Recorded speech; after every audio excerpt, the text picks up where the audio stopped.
Добрый вечер. Вы смотрите телеканал АТР в эфире «Прайм Мацарский», в котором я, Юрий Мацарский, рассказываю обо всем самом важном, интересном, а порой забавном из того, что произошло за последние дни в мире.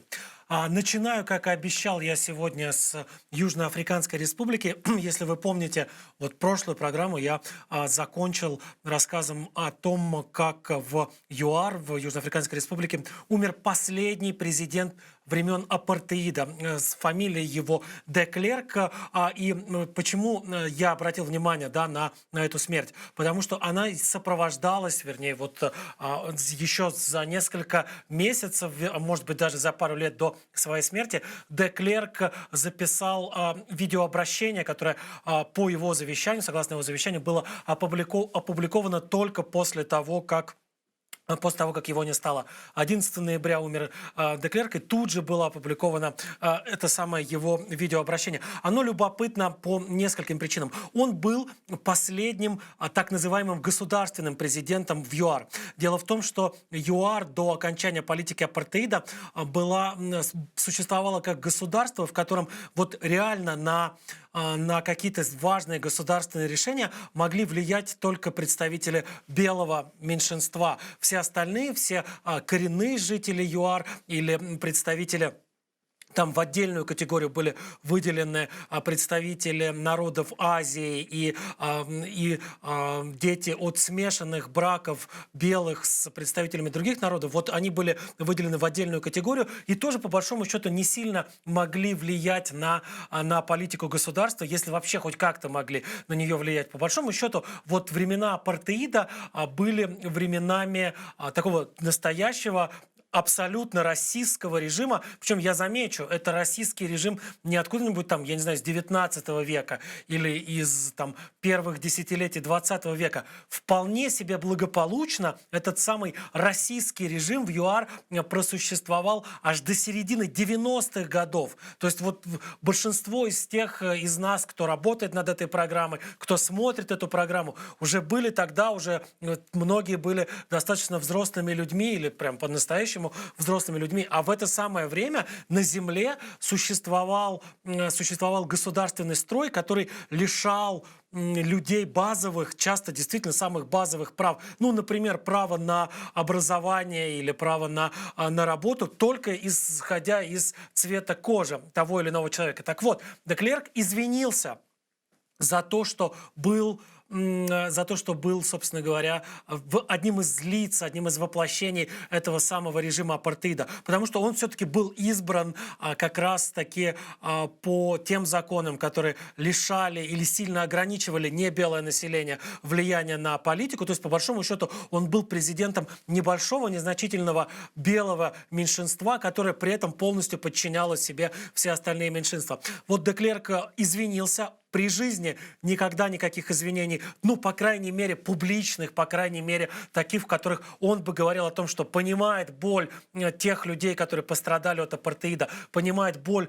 тех людей, которые пострадали от расизма. Вот при жизни ничего такого он не произносил, хотя при этом в заслугу ему обязательно нужно, вот мне кажется, это нужно обязательно упомянуть, в заслугу ему нужно поставить следующее. Все-таки он был тем человеком, и в принципе, наверное, если бы не он, это было бы совсем иначе, и, скорее всего, на куда дольше период времени затянулся бы вот этот вот российский строй. Он был тем человеком, который фактически возглавил вот этот процесс демонтажа апартеида. Он был тем человеком, который, стоя во главе вот этого самого белого доминантного правительства, начал лишать это белое доминантное правительство тех привилегий, которые оно само себе выдумывало, и тех привилегий, которые оно годами себе укрепляло и достраивало везде, где только можно. Кстати, вот ультранационалисты, самые разные африканеры, вот те самые представители прежде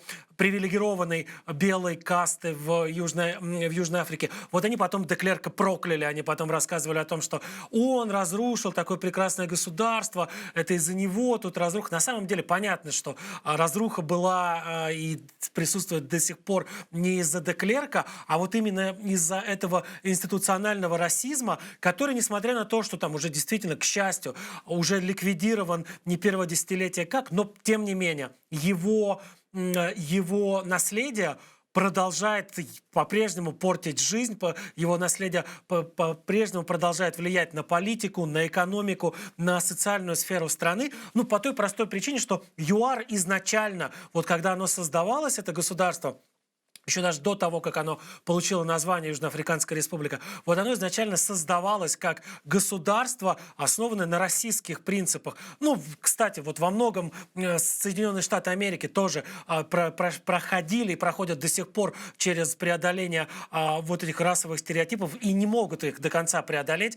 Там в 60-е, отчасти в 70-е годы были отменены самые разные дискриминационные законы, направленные против чернокожего населения. Но замечу, кстати, что, например, в штате Алабама закон, который запрещал межрасовые браки, был отменен только после референдума на уровне всего штата. И это было уже в 2000-е годы, то есть совсем недавно. Но вернемся к ЮАР. Итак, проблемы куда более глубокие, чем там решение одного единственного человека. ЮАР действительно строилось как государство российское. ЮАР действительно строилось как то государство, в котором большинство по сравнению с меньшинством, с этими самыми белыми переселенцами, было полностью или почти полностью бесправным. И по большому счету нужно было этому самому белому большинству только для того, чтобы обслуживать его интересы. Давайте сейчас посмотрим сюжет как раз об истории ЮАР, а потом перейдем к тем проблемам, с которыми сейчас сталкивается это государство.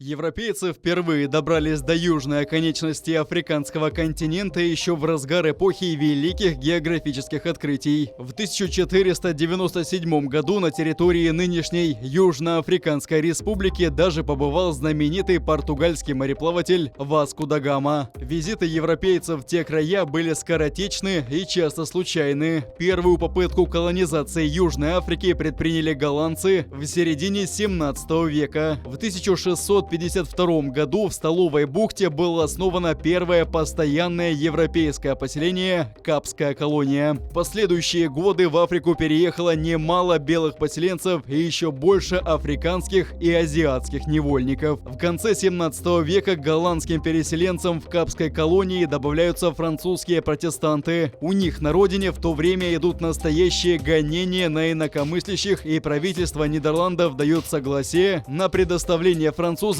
убежище в своих африканских владениях. Кроме голландцев и французов, европейское население будущей ЮАР в 17 и 18 веках было представлено переселенцами из Германии и скандинавских стран. Все они довольно часто вступали в военные столкновения с местным африканским населением, которое активно сопротивлялось колонизации своих земель. Чаще всего с африканцами воевали те европейцы, которые селились не в самой Капской колонии, а в районах, прилегающих к ней. Эти поселенцы получили название буры. Капская колония и фермы буров довольно бурно и успешно развивались аж до конца 19 века. В 1795 году Нидерланды оказались оккупированы наполеоновской Францией. Голландское правительство было смещено и не могло позаботиться ни о своих гражданах на европейском континенте, ни тем более в далеких африканских колониях. Этой ситуацией поспешила воспользоваться Великобритания, которая к 1805 году взяла под свой контроль Капскую колонию. Когда ближе к середине века стало понятно, что британцы пришли в Африку всерьез и надолго, голландцы из Капской колонии, их еще называют африканерами, покинули насиженные места и отправились подальше от чужаков. Эти африканеры основали две своих собственных страны – Трансвааль и Оранжевое свободное государство. При этом и голландцы, и британцы продолжали политику отъема земель у местного населения и обращения африканцев в рабов. После ликвидации рабства британцы начали тысячами завозить в Африку рабочих из уже подчиненной им Индии.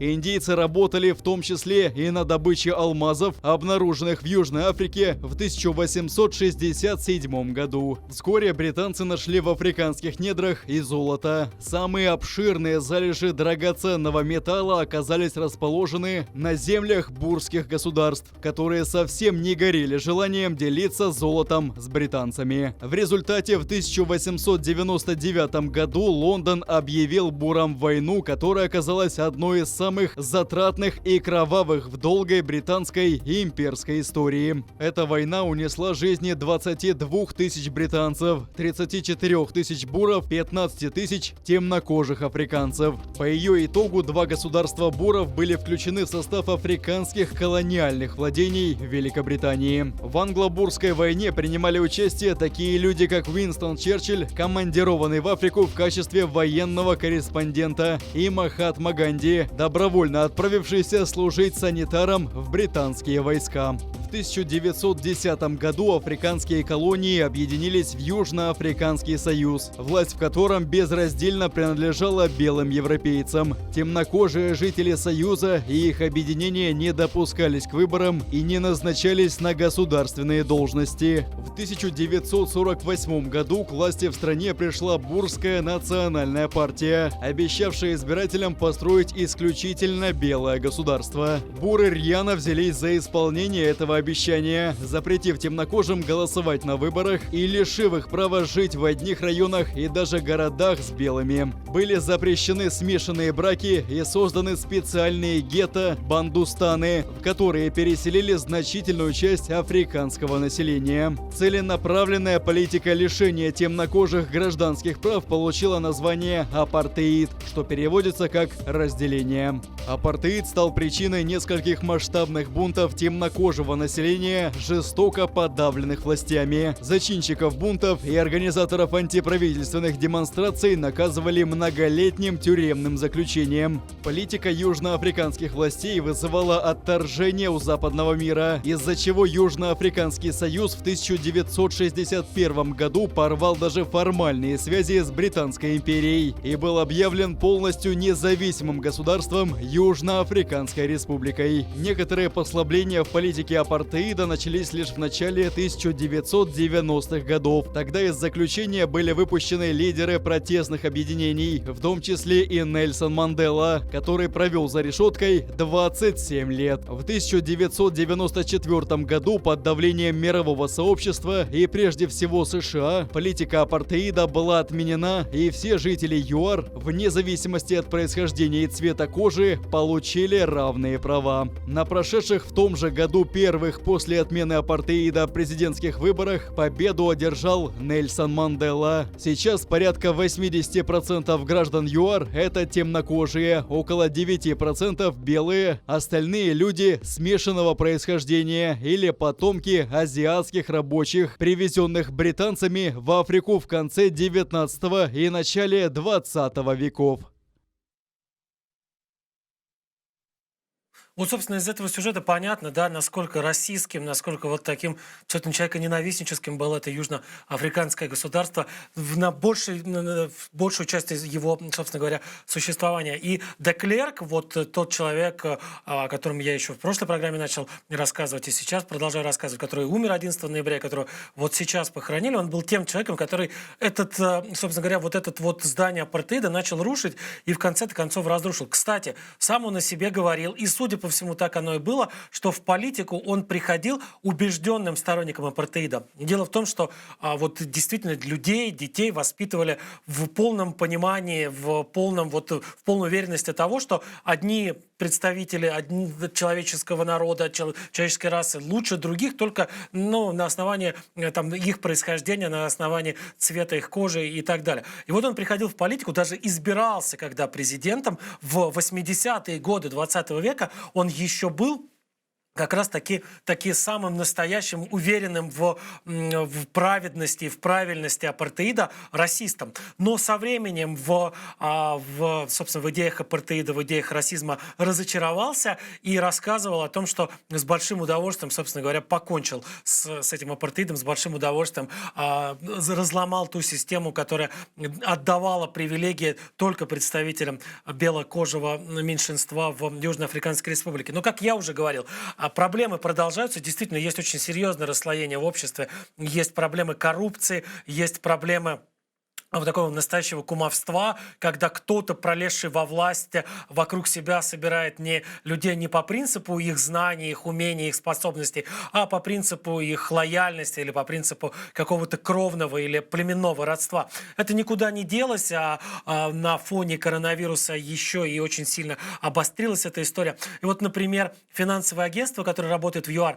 сообщают следующее, что впервые за последние 6 или 7 лет количество богатых людей, вот действительно богатых людей, то есть тех людей, которые ворочают миллионами, десятками миллионов или сотнями миллионов долларов, в ЮАР не увеличивается, а сокращается. То есть последние 6 лет все время шло, и не всегда много, но тем не менее всегда был такой прирост богатых и ультрабогатых людей. А вот в последний год это число, наоборот, сократилось. Причем сократилось не только или даже не столько, потому что люди беднеют, не столько и не столько, потому что эти ультрабогатые разоряются и теряют свои капиталы. Как раз это почти никогда не происходит. Вот эти вот ультрабогатые в последнее это время уже научились так или иначе диверсифицировать свои вложения, научились прятать деньги от самых разных рисков в разные отрасли экономики. Поэтому вот этот вот отток, он физический. Не потому, что человек обеднел, а потому, что человек уехал. И десятки тысяч человек покидают Южноафриканскую республику как раз ровно потому, что не удалось до конца преодолеть вот все те трудности, которые вот в самом скелете, в самом фундаменте государства были заложены. И, например, вот согласно отчетности, больше 400 человек получили португальские визы в Португалии, прошу прощения, португальские паспорта или португальский вид на жительство в Португалии. Самые или одни из самых лояльных правил получения вида на жительство или гражданства вообще в Евросоюзе. Там в некоторых случаях достаточно вложить в экономику 250 тысяч евро. Самый такой оптимальный вариант, на который как раз большинство из южноафриканцев идут, это вложение 500 тысяч евро в недвижимость или в фонды в Португалии. Поэтому отток продолжается, отток не остановить. Хотя понятно, да, что если бы не позиция Деклерка, покойного президента, если бы не его такое намерение настойчивое эту систему сломать, пускай оно во многом было инициировано давлением со стороны Запада, пускай во многом вынуждены были пойти как раз вот представители той партии, к которой относился сам Деклерк и его окружение, вот доминирующей белой партии, пускай это было в основном, скажем так, из-за санкций, введенных американцами и их союзниками, но тем не менее, они это сделали, они систему российскую человеконенавистническую разрушили, и только за это уже, мне кажется, можно сказать Деклерку спасибо. Что ж, переносимся в Беларусь, продолжаем следить за соседней с нами страной, за соседним с нами государством. Невозможно не следить, потому что все это так или иначе касается огромного количества людей во всем мире, и людей на Ближнем Востоке, и людей в Европе, и, конечно же, нас, как то государство, которое расположено непосредственно по соседству с этим безумным режимом Лукашенко, который держит в заложниках и около 10 миллионов собственных граждан, и тех людей, которые приезжают туда с Ближнего Востока или с Северной Африки в надежде попасть все-таки в конце концов в Евросоюз, вот он этих людей тоже, этот счет идет на тысячи, а может быть уже и даже и на десятки тысяч, он их тоже держит в заложнике, он их тоже в заложниках, он тоже их использует в своих совершенно гадких каких-то интересах. Вот то, что вы видите сейчас на экране, это вот те самые люди, которые прибыли в Беларусь в надежде через Беларусь добраться до стран Евросоюза и каким-то образом обустроиться в Евросоюзе, в первую очередь в Германии или в других государствах, где есть, скажем так, нормальные какие-то возможности экономического развития, и есть возможность где-то себя найти, каким-то образом устроиться. Но европейцы не пускают этих людей по той простой причине, что очень часто нет у них понятных оснований, для чего, собственно говоря, они должны этих людей пускать. Лукашенко с помощью своих агентов, в первую очередь на Ближнем Востоке, тысячами завозят этих людей, часто вот размещают их где. Вот вы видите, это, кстати, какой-то вот просто склад. Отдали этот склад под размещение этих людей, чтобы было где согреться и где поменять одежду, выспаться и так далее. Конечно, это лучше, чем просто где-то в болотах жить, но все равно это бесчеловечно. Да? Я в прошлый раз обещал рассказать подробности рассказа, я связался с человеком, который был одним из тех, кто приехал как раз в Беларусь, повелся на вот эти вот обещания хорошей сладкой жизни того человека, который оказался в Беларуси, заплатил, кстати, $4000 за то, чтобы его из Ирака, из города Ирбиль перевезли в Беларусь, и вот, собственно говоря, он сейчас вернулся, но это отдельная история, сейчас чуть подробнее о ней расскажу. Я у него спросил, как так получилось, что тебя, собственно говоря, отправило в такое долгое и достаточно, в общем-то, рискованное путешествие. Он говорит следующее, что он журналист, он работает в одном из изданий иракского Курдистана, и это издание занимается в том числе расследованием коррупции и часто коррупции в высших эшелонах региональной власти, из-за чего у него были проблемы, из-за чего он испытывал боязнь за свое благополучие, даже за свою жизнь, и ровно именно поэтому решил покинуть родину и попытать счастье в Европе. Он заплатил контрабандистам $4000, его привезли в Беларусь. Вот дальше начинается самое интересное. Дело в том, что вот как большинство людей, которые живут в Украине или где-то рядом с Украиной, мы не очень часто себе представляем, как там на самом деле все устроено на Ближнем Востоке, где проходят границы между, грубо говоря, между иракским Курдистаном и другой частью Ирака, насколько по-разному эти части друг с другом взаимодействуют, насколько они там дружественны или враждебны друг другу. И вот примерно такое же ощущение, такие же представления о нас царят в том регионе. Поэтому очень многие люди, которые едут в Беларусь, они даже не знают, они просто не представляют себе, что Беларусь сейчас это не просто не часть Евросоюза, не просто не та страна, которая не входит в Евросоюз. Беларусь сейчас это та страна, которая максимально враждебна Европе. Вот как только можно максимально враждебную страну представить Евросоюзу, вот сейчас это Беларусь. И экономические связи оборваны, дипломатические связи оборваны, политического диалога фактически нет. Президентство Лукашенко не признается Евросоюзом, он считается узурпатором, он считается тем человеком, который украл победу на выборах в августе 2020 года. И это все неизвестно большинству тех людей, которые приезжают в Беларусь в надежде оказаться потом в более благополучных странах Европы. Им, наверное, просто или врут открыто, или просто чего-то не договаривают те самые контрабандисты, которые берут с них огромные деньги. И происходит следующее. Им говорят, мы вас отправляем в Европу, показывают, наверное, где-нибудь на Google Maps в телефоне или на планшете, карту. Вот смотрите, вот здесь Беларусь, вот здесь совсем недалеко. Мы вас доставляем сюда до польской границы, а уж до Германии совсем близко рукой подать. Для вас это будет вообще легкая прогулка, не сильно-то обременительная. И вот люди, похоже, верят во все эти истории, отправляются туда. Интересно следующее. Вот еще что. Вот тот парень, о котором я говорил, журналист, который заплатил $4000, оказался в Минске, он не ответил мне на прямой вопрос, понимал ли он, что Беларусь не является частью Евросоюза и что Минск не является столицей современного демократичного европейского государства. Но, судя по всему, он этого не понимал. Почему я делаю такой вывод? Он, оказавшись в Минске, оказавшись в Беларуси, решил не пробираться дальше до Германии, решил не пересекать вот эту вот самую белорусско-польскую границу, а подал документы на предоставление политического убежища прямо там, в Минске. Он написал заявление, приложил все необходимые документы, написал о том, что подвергается преследованиям по политическим мотивам у себя на родине, что он опасается за свою жизнь и за свое здоровье и рассчитывает на предоставление политического убежища в Беларуси. Все это закончилось для него очень грустно, потому что белорусские менты после того, как он подал в миграционную службу это прошение, избивали достаточно долго. Сам он говорит о том, что его избивали несколько часов. Когда он попытался заснять или вести какой-то стрим через соцсети этого самого процесса общения с белорусскими ментами, они просто отняли у него телефон, забрали его телефон себе, отвезли в аэропорт, в аэропорту били и пытали его еще некоторое количество времени, до тех пор, пока он не согласился подписать документы на депортацию, что он согласен с тем, что его депортируют. Самое любопытное вот в чем еще заключается. Им так хотелось как можно скорее, я имею в виду ментов и власти Беларуси, так хотелось как можно скорее избавиться от этого человека, что они не стали дожидаться какого-то рейса, который напрямую летел, а Лукашенко достаточно много таких рейсов, которые летают в Эрбиль или в какие-нибудь из других иракских городов. Они его посадили на ближайший рейс, который летел в направлении Ближнего Востока, и этот рейс был в Дамаск, в столицу Сирии. Совсем другое государство, пускай и соседнее, но другое государство.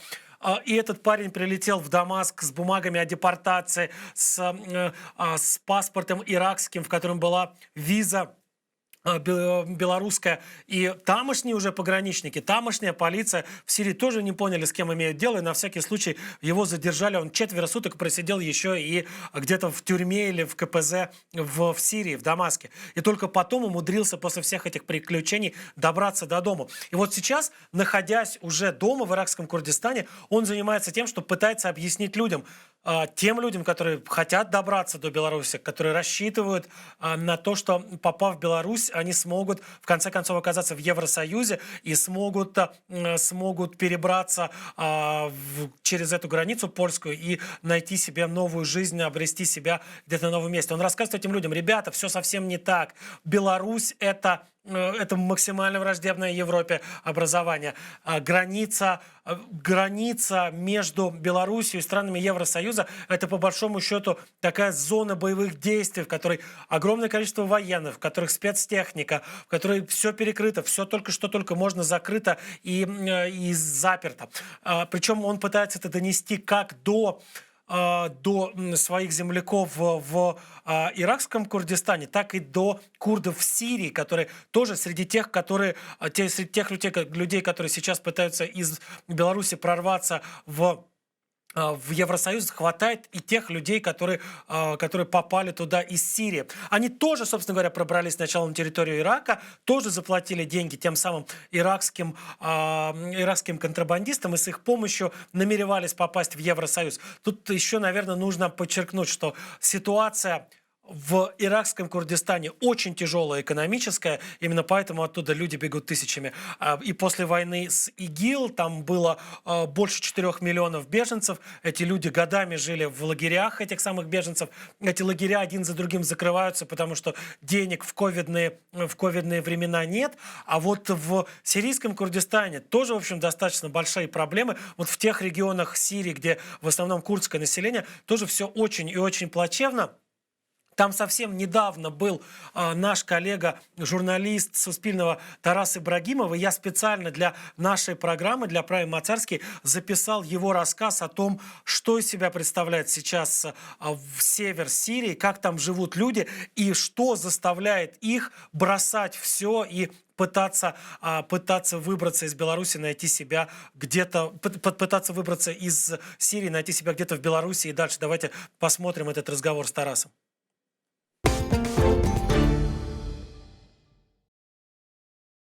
Тарас, вот ты совсем недавно был на севере Сирии, был как раз в тех регионах, откуда сейчас массово люди стремятся в Беларусь для того, чтобы потом оказаться в Евросоюзе. Вот каковы твои ощущения того, что ты там увидел? Там действительно все настолько, ну, прямо скажем, плохо, там действительно настолько все бедно, что люди готовы вот буквально с последним прощаться, влезать в долги, лишь бы оттуда выбраться.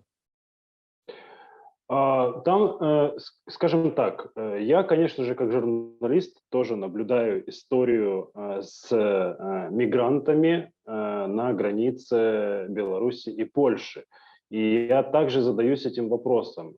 А настолько ли все плохо, что эти люди бегут и готовы отдавать последнее, продавать наверняка дома, влезать в долги, чтобы оказаться в холодных лесах Беларуси, и, ну, абсолютно не то, что с туманными перспективами, а фактически без перспектив или с перспективами быть, там, не знаю, избитым, чтобы тебя забрызгали слезоточивым газом, чтобы ты там замерз, заболел и, не дай бог, умер в этих палатках на границе Беларуси и Европы.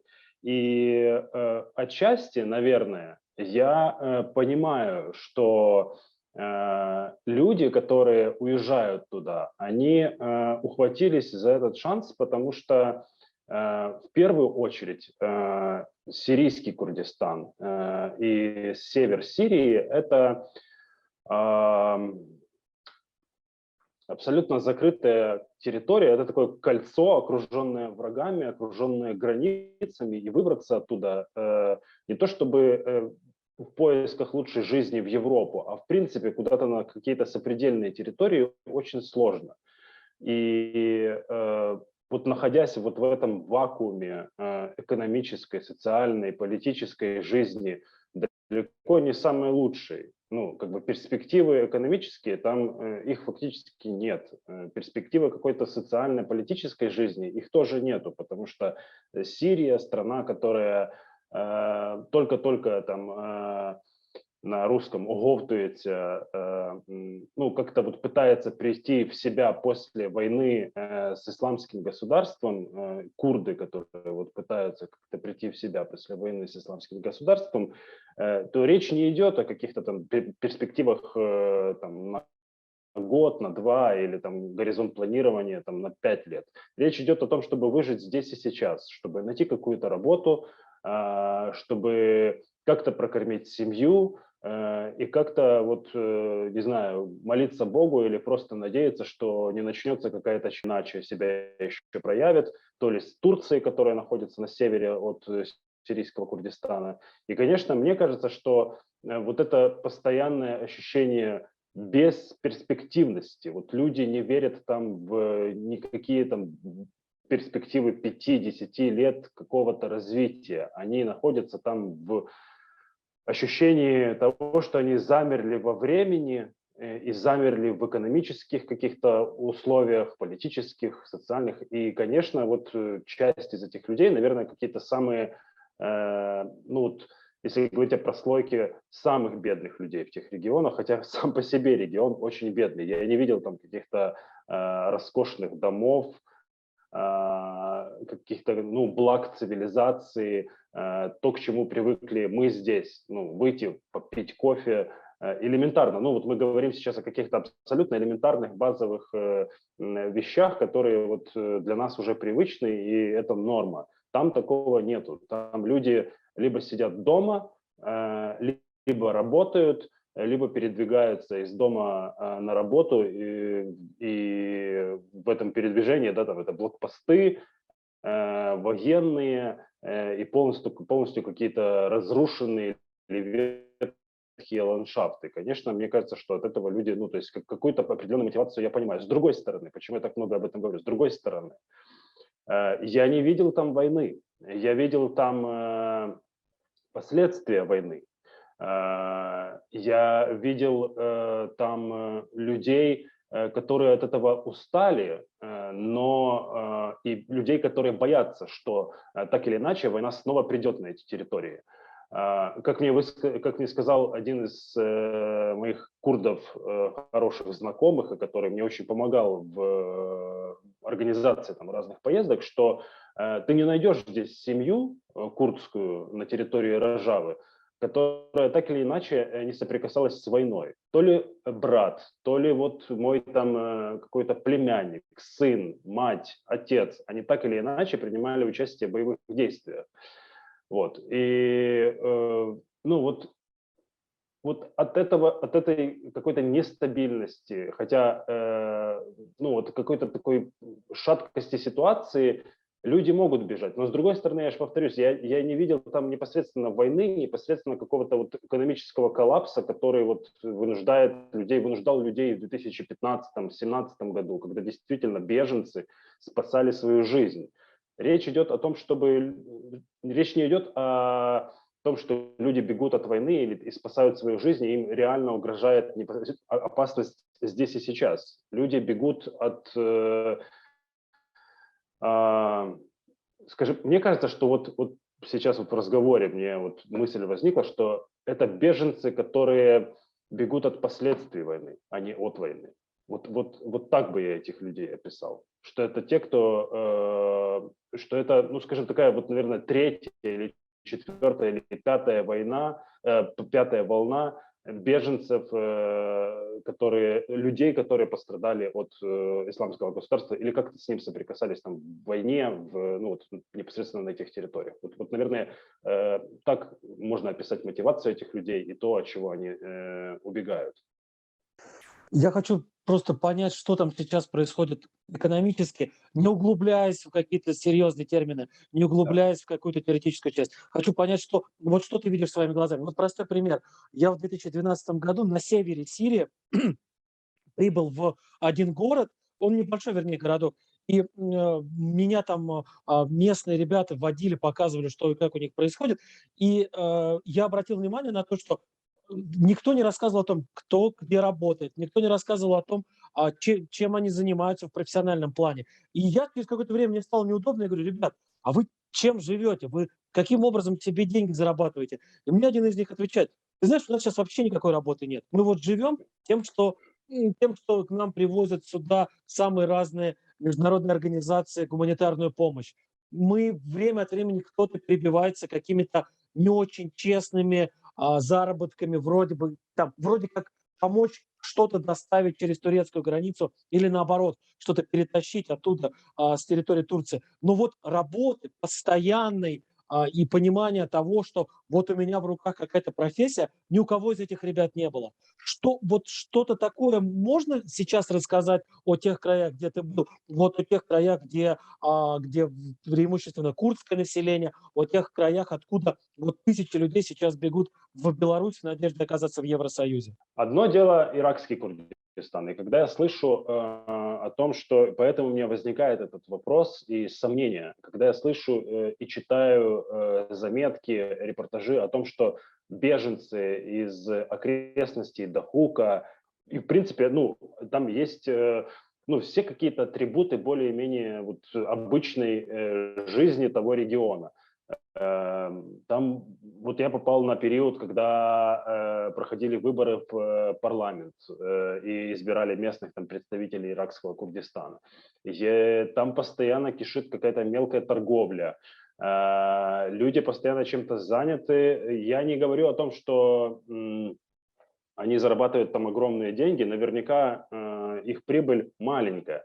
И так или иначе они все равно ощущают эту изолированность, эту замкнутость вот здесь, вот в этом пространстве, вот в этих условиях, реалиях, и выехать им оттуда, хотя бы даже попутешествовать или как-то посмотреть мир, нереально. Ну, речь идет о просто каком-то базовом там, выживании и работе, и том, чтобы прокормить себя и семью.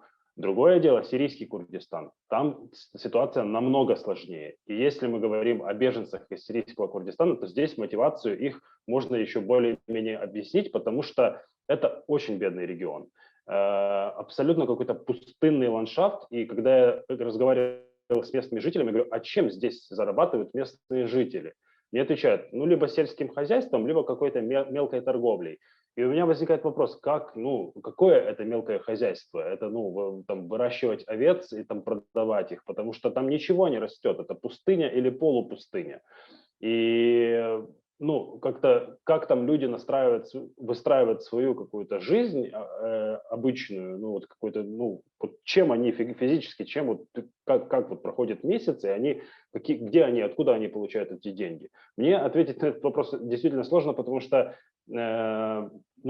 везде ты видишь бедность, более или менее как-то обустраивают, как себе более-менее комфортно чувствуют это какие-то мелкие предприниматели, которым удается наладить торговлю в таких городах, как Камышлы, и военные, которых очень много, военные, либо представители полиции.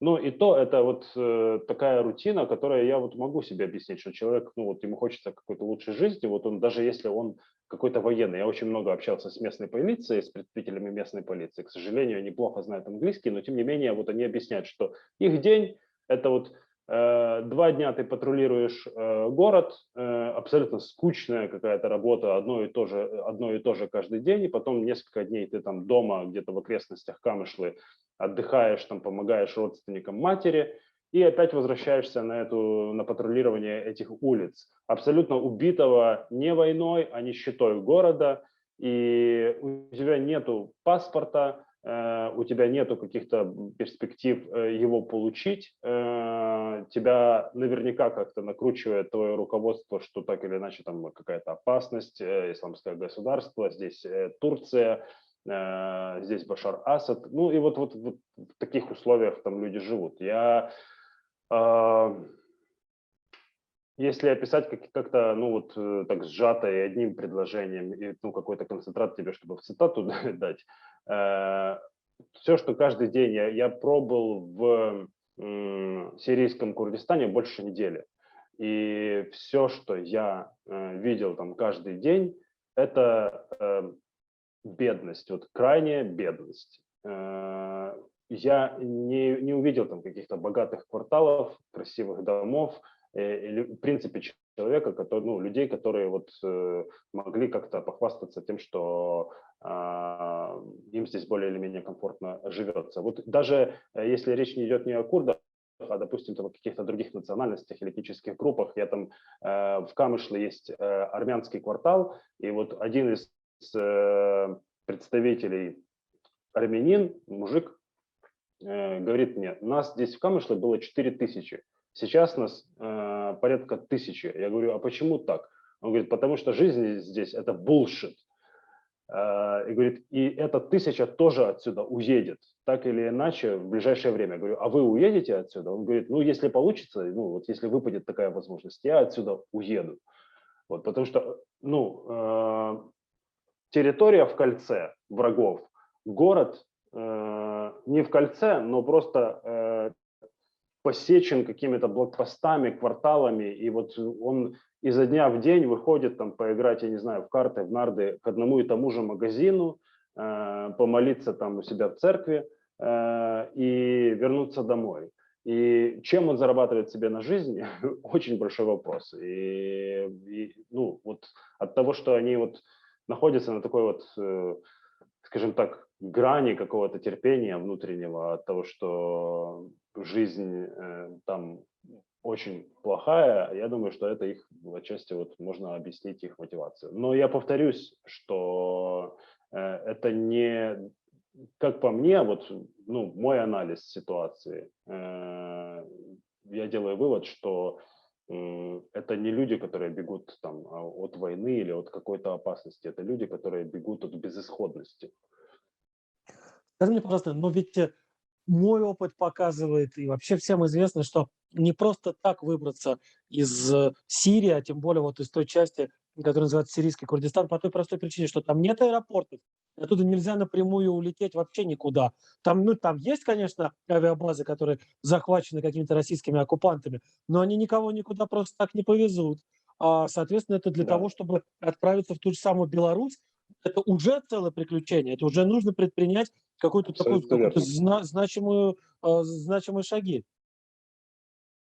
Я общался с девушкой, которая более или менее вот из такой зажиточной семьи, и она учит английский, она была нашим фиксером, и она, ну, хоть какие-то перспективы, конечно, она уже, ей там лет 19, но у нее уже есть жених, и у нее хотя бы там перспективы какой-то более-менее стабильной семейной жизни наклевывались. Я ее спрашиваю, а когда ты была, и она, ну, общение, она сама курдка, да, правильно, курдянка. Вот. И я говорю, а когда ты последний раз бывала не то, что где-то там по миру, там в других странах, а там, допустим, в иракском Курдистане, потому что, ну, там хоть можно как-то там, не знаю, какие-то развлечения, наверное, там в кино сходить или на какой-то более-менее красивый рынок, там купить себе одежду, или просто увидеть какой-то, ну, другой город, не такой разбитый бедностью. Она говорит, ну, последний раз я была в иракском Курдистане 3 года назад. А для нас с тобой, это, ну, иракский, сирийский Курдистан, это все равно, что съездить в Одессу, понимаешь? Да, это территория другого государства, но тем не менее, и там живут курды. Вот. А в мире она вообще нигде не была, она не путешествовала. Вот. И поэтому я эту историю к тому рассказываю, что сирийским курдам очень тяжело попасть на территорию иракского Курдистана, потому что так или иначе это там оформление каких-то документов, паспорта, есть у них или их нету. Я предполагаю, что эти люди хорошо просто знают местность, ну, как бы они там выросли на этих территориях, что они попадают законно или незаконно на территорию иракского Курдистана, и уже из иракского Курдистана, с Эрбиля, столицы иракского Курдистана, они уезжают, улетают в Турцию там, или из Турции там, в Беларусь, ну, то есть вот такой маршрут. То есть это не маршрут из Сирии. Из Сирии, в принципе, выбраться очень сложно сейчас, даже если речь идет о сирийском Курдистане, территория, которую, ну, как бы, там, документы сложно получать, но въехать туда можно. Вот этот самый спровоцированный Лукашенко миграционный кризис, он, конечно же, является не кризисом самим по себе, это не вещь в себе. Это часть вот той самой войны, которую Лукашенко на пару с Путиным ведет против свободного мира, против Евросоюза, против союзников Евросоюза, против Украины, против других государств, которые между вот этим вот мраком и мракобесием, которые царят у Путина и у Лукашенко и свободы, выбирают все-таки свободу. Продолжают давить и как раз и создавая напряжение на границах, продолжают копить какие-то силы на границах уже Украины. И Европа пытается как-то со всем этим взаимодействовать. Главное, конечно, они не поддаются на шантаж, они не поддаются на требования Лукашенко, хотя тот вот делает максимально для того, чтобы Европу запугать, для того, чтобы каким-то образом, собственно говоря, продавить какую-то свою повестку дня. Его пропагандисты рассказывают, какие бедные несчастные люди. Они реально бедные несчастные. С этим нельзя поспорить. Те люди, которые живут где-то там на границе и пытаются прорваться, это действительно бездольные люди. Они часто влезают в какие-то безумные долги для того, чтобы оказаться в Европе. Но они влезают, потому что их обманывают. Их обманывают, в том числе Лукашенко. Что он говорит, этот Лукашенко, сейчас там в интервью иностранным медиа? Он фактически пугает Европу войной. Он прямым текстом говорит: если бы я захотел, а я, может быть, еще так и захочу, говорит он, то моя армия, белорусская армия, сделает так, чтобы эти люди, беженцы, оказались в Евросоюзе. Как еще может армия сделать это, кроме как без прямого боестолкновения с пограничниками и с силовиками в Польше или в Литве? Понятно, что никак. Понятно, что это вот самая настоящая прямая угроза войной. Но как реагируют на эти угрозы в Европе? Например, в правительстве Польши и в ряде других государств говорят: мы готовы помочь этим людям, тем людям, которые стали заложниками Лукашенко, и оплатить им дорогу назад домой. Мы не можем, у нас нет возможности, у нас нет оснований принять их у себя. Но мы понимаем, что они обмануты, мы понимаем, что они фактически обокрадены режимом Лукашенко и его подельниками, его сообщниками у них на родине, на Ближнем Востоке. Но мы готовы помочь этим людям, оказать им какую-то посильную помощь и отправить их за наш счет, оплатить им рейсы из Минска или из какого-то из другого, из белорусских аэропортов до дома, отправить их назад туда, откуда они прилетели. Пока на все вот эти вот обращения европейцев Лукашенко и его правительство не реагируют, хотя уже понятно, что проблема обостряется, есть действительно проблема. Например, европейцы всерьез хотят остановить транзит товаров через территорию Республики Беларусь. Это, в общем, понятно. Это одна из тех санкций, которая очень больно может ударить по Лукашенко. Это одна из тех санкций, которые еще не введены, но уже всерьез рассматриваются. Это те деньги, это живые деньги, которые каждый день там с каждым грузовиком или с каждым поездом грузовым, проезжающим по территории Беларуси, приносит режиму Лукашенко деньги.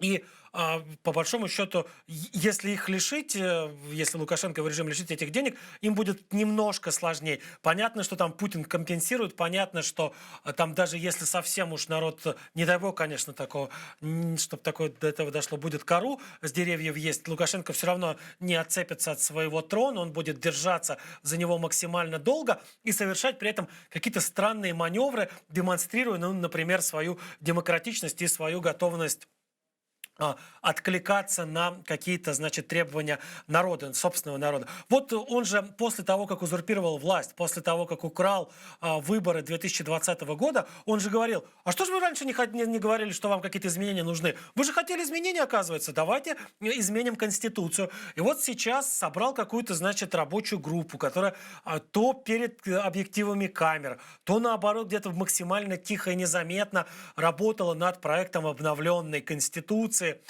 И этот проект обновленной Конституции уже Лукашенко объявляет о том, что вот-вот будет представлен на рассмотрение, значит, всего белорусского народа, будет опубликован полностью. Он должен быть опубликован уже в ближайшие недели. В так называемом, понятно, что это не настоящее правительство, что это узурпаторы, в так называемом правительстве Лукашенко говорят о том, что они в декабре опубликуют этот проект, и что в декабре любой желающий сможет с ним ознакомиться, его прочитать. А в феврале планируется провести референдум, на котором нужно будет поддержать или не поддержать проект этой самой обновленной Конституции.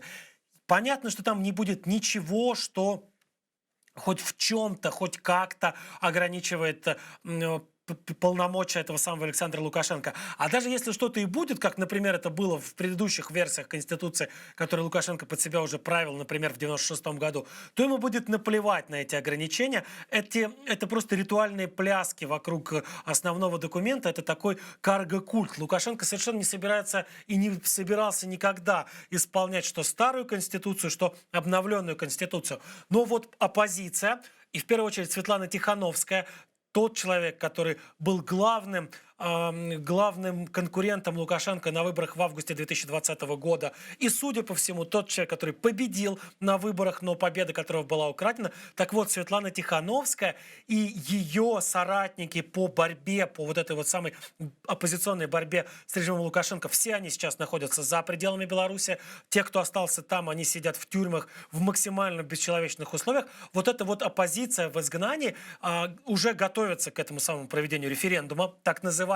Здесь необходимо брать его в кавычки, потому что результат его заранее, по большому счету, известен. И, собственно, и затея тоже понятно для чего. В очередной раз продемонстрировать какую-то вот такую, значит, демократичность Лукашенко, понятно. Так вот, они реагируют уже на все эти решения и записали свое видеообращение к белорусам, в котором объясняют, как относиться к этому референдуму и как себя на нем вести. Давайте посмотрим это обращение и потом продолжим. Дорогие белорусы, я обращаюсь ко всем вам. Год назад мы с вами требовали новые выборы. Прошло больше года, и вместо этого нам предлагают референдум, который не дает людям выбора. На самом деле это не референдум по Конституции, а референдум о недоверии Лукашенко. Если вы не согласны с беззаконием, которое захлестнуло нашу страну, давайте сделаем референдум недействительным. Так называемый референдум планируют провести в феврале 2022 года. Неважно, какие вопросы там будут. Да, мы понимаем, что этот референдум – фикция, призванная всех обмануть. Но мы не можем его проигнорировать. Имитация референдума создана, чтобы попытаться вернуть режиму утраченную после выборов 2020 года легитимность, создать иллюзию перемен для Запада и России, узаконить вечное правление приближенных к Лукашенко. Конституция начинается со слов: «Мы, народ Беларуси, принимаем настоящую Конституцию». Можем ли мы принять основной закон в 2022 году? В Беларуси тысячи политзаключенных. Независимые СМИ уничтожены. Публичное выражение мнения приравнено к экстремизму. Реальный выбор, который будет предложен белорусам на референдуме между Лукашенко и Лукашенко. Проголосовать за новую редакцию Конституции или голосовать против? Значит, согласиться с тем, что Лукашенко и его окружение будут определять будущее страны. А настоящим хозяевам страны, гражданам Беларуси, отводится роль молчаливых рабов. Но бойкот тоже не выход. Бойкот на руку существующей системе. Пассивные, разочарованные граждане, которые не участвуют в политике, это то, чего режим добивается репрессиями. Лукашенко нужна минимальная явка на референдум. И он будет счастлив, если на участке придут только лояльные и те, кого можно загнать силой. Поэтому демократические силы выработали общий подход к действию. В день голосования прийти на участок и сделать бюллетень недействительным. Поставить крестики напротив всех предложенных в бюллетене вариантов. Опустить бюллетень в ящик для голосования. Недействительный бюллетень – это официальное выражение вашей воли. Это действие означает, что вы против того, чтобы мы были страной с политзаключенными, что вы против насилия и бесконечных кризисов.